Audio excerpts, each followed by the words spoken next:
אגם נהייתה ממש המלאך השומר של תושבי השכונה. תושבי השכונה עשו מכירת חצר של כל הדברים מהדירה של מיטל ואילנה בשביל לסגור את החובות שיש להם בעקבות החתונה, ואגם שלחה מישהו שיקנה מהם הכל. וואו, זה כל כך מקסים מצידה. הלוואי שלי היה מלאך שומר כזה שהיה עוזר לי בכל מיני דברים מרחוק.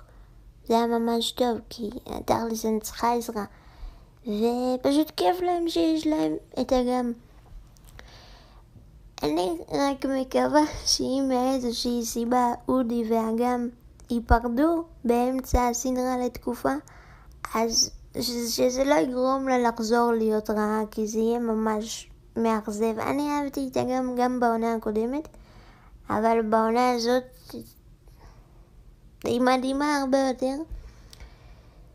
סוזי רצתה לחזור להיות ראש המועצה, שזה דבר טוב, כי ככה אני לא אדאג בשבילה שהיא תבזבז את כל הכסף מהזכייה בלוטו ושוב הם יהיו עניים. אז היא רצתה לחזור לתפקיד, וחברי המועצה היו צריכים להצביע האם הם בעד להחזיר את סוזי לתפקיד או להמשיך עם מי שהחליפה אותה.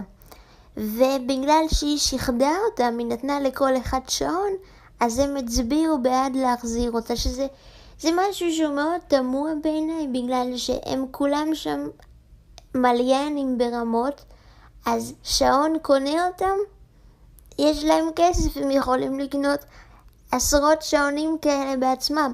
למה הם צריכים את השעון הזה מסוזי?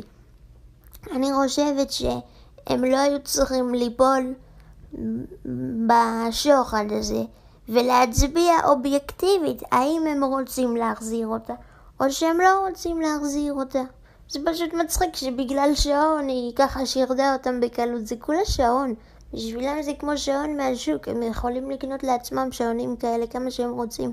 בגלל שמיטל היא עכשיו אחות חורגת של רחלי, אודי וויקי, אז היא צריכה שיהיו לה מריבות איתם, כי אי אפשר שפשוט אנשים שהם גם ככה חברים, שהם יגורו באותו בית והם לא יריבו, בגלל שאנשים כשהם גרים ביחד הם מתחילים לריב.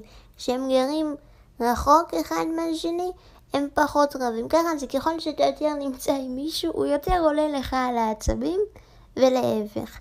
אז יהיה ביניהם ריבים, אבל הם יסתדרו בסופו של דבר. כבר בפרק הזה הם התחילו להסתדר. כשרחלי פשוט סגרה את הפה ופתחה את האוזניים והתחילה להקשיב למיטל, למה כל כך חשוב לה למצוא את הצמיד שהיא איבדה, אז היא הבינה למה הוא חשוב לה, והיא עזרה לה לחפש אותו יפה מאוד. כרגיל, רחלי ואודי צריכים לטפל באחים שלהם שהם בני 6. קצת מוזר לי שהם שלחו אותם לגן, אבל הם בעצמם לא הולכים לבית ספר. כאילו, אם יש גן, אז יש גם בית ספר, ואם יש חופש גדול לגנים, יש חופש גדול לבתי הספר. אז למה הם הולכים לגן ואלה מבריזים מהבית ספר? לא מובן לי הסיפור הזה. היה פרק נחמד, היו קטעים שטיפה משעמם לי לראות. כל הקטעים של ויקי בצבא זה כל כך לא מעניין אותי, אבל בסדר. אולי היא תשתחרר מהצבא מאיזושהי סיבה והיא תחזור לשכונה, כי אם כל העונה היא תהיה בבסיס, אני לא יודעת את מי זה יעניין. אם זאת הייתה סדרה רק על חיילים בבסיס, אז אולי זה היה מעניין כי זה היה משהו אחר, אבל זה שכולם בשכונה ורק היא בצבא, לא כל כך אוהבת את זה.